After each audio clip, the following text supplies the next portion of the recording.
جاوید عباسی صاحب ابھی شیخ کو آگے مہینہ بھی نہیں ہوا، کیا 2 ہفتے میں نہیں ہوئے اور 1 ہفتہ بھی نہیں آپ اٹھایا کیسے کر رہے ہیں؟ زیدی صاحب نے جو بات کی انہوں نے کہا کہ لیڈرشپ کا فرق ہوتا ہے. اگر لیڈرشپ کا فرق ہوتا تو پھر اسد عمر عمران خان کے نیچے بہت اچھا پرفارم کرتا. پھر تو اسد عمر کی مثالیں قائم ہوتی نا کہ اگر لیڈر اچھا تھا اوپر تو اسد. عمران خان کے اوپر ابھی تک کرپشن کا کوئی الزام نہیں ہے، اس لیے میں ان کے اوپر اٹیک نہیں کرتا. میں الزام کے نہیں کہہ رہا، میں اسد عمر کی انکمپیٹنس اور پور اکنامک مینجمنٹ کو کرٹیسائز کرتا انہوں ہوں. نے کہا ہے نا کہ یہ جو شیخ صاحب ہیں وہ پرفارم وہاں اس لیے نہیں کر سکے کہ وہاں لیڈرشپ تھی. تو میں کہتا ہوں کہ اسد عمر آپ کے تو اچھی لیڈرز کے پرفارمنس اوپر کرپشن کا الزام تھا نا جی، تو وہ پیسے لے گئے وہ لے فیئر اپارٹمنٹس والا. یہ الزام تو پی ٹی آئی کے لیے لگانا کوئی مشکل نہیں. ہم نے تو لگایا ہی نہیں. آئی سی آئی جے کا میں کہتا ہوں کہ اگر ان کی یہ اسد عمر کو نہ نکالتے ان کی ساری باتیں میں پھر بھی لوگ ماننے ویسے فیس شیخ کو لگانے سے بہتر تھا کہ اسد عمر سے یہ کام کروا لیتے. کام نہ کرا، کم کم ان کا وزیر تو ہوتا. اس کو نکالنے کی وجہ یہ ثابت ہوئی کہ ان کے پاس ٹیم کمپیٹنٹ نہیں تھی، ان کی ٹیم ٹھیک نہیں تھی، ان کی ٹیم ڈیلیور نہیں کر سکی. وہ ایک آدمی نہیں سمجھتی تھی. آپ کے دوست کمپیٹنٹ، ان کے دوست کمپیٹنٹ فائنانس منسٹر 2 دفعہ فائن لگوایا پاکستان پہ فرسٹ فگر. تو میں تو کہہ رہا ہوں، یاد کرا رہا ہوں، بھولنا میں کہتا ہوں کہ 100 ٹائم بیٹر فائنانس منسٹر تھا اسحاق ڈار ان سے.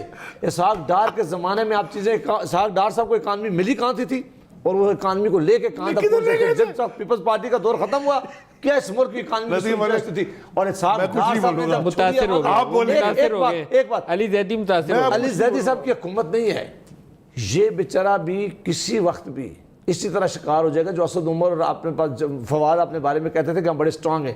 میں تو کبھی کہا ہی نہیں. جس حکومت میں آج 22-23 لوگ ٹیکنوکریٹ بیٹھے ہوں جو پارلیمنٹ کا حصہ نہیں ہے، جو الیکٹڈ لوگ نہیں ہیں. جس دن انہوں نے نیٹو کا اسلحے سے بھرا ہوا ٹرک غائب کیا نا، اس دن میں نے ان کو پکڑ لینا، باقی ان کو معافی. میں کوئی دہشت گرد تو نہیں ہوں کہ میں اسلحے کا ٹرک غائب کروں، میرا کیا کام ہے؟ ایک وزیر آپ ہی کے پہلے وزارت میں کتنے ٹرک غائب ہوئے تھے نیٹو. بہت ہیں. ندیم صاحب اگر ان کے اندر کوئی کمپیٹنٹ ٹیم ہوتی تو ان کا فائنانس منسٹر اپنی پارٹی سے ہوتا، آج ان کے فارمیشن منسٹر اپنی پارٹی سے ہوتا، آج ان کا جو پیٹرولیم کا وزیر ہے وہ اپنی پارٹی سے ہوتا، آج ان کا جو کامرس کا منسٹر وہ اپنی پارٹی سے ہوتا. اور میں کس کس کے نام گناؤں نہ. وہ پارلیمنٹ کے سامنے آج پاکستان کے اندر ٹیکنوکریٹ کی حکومت قائم ہو گئی ہے.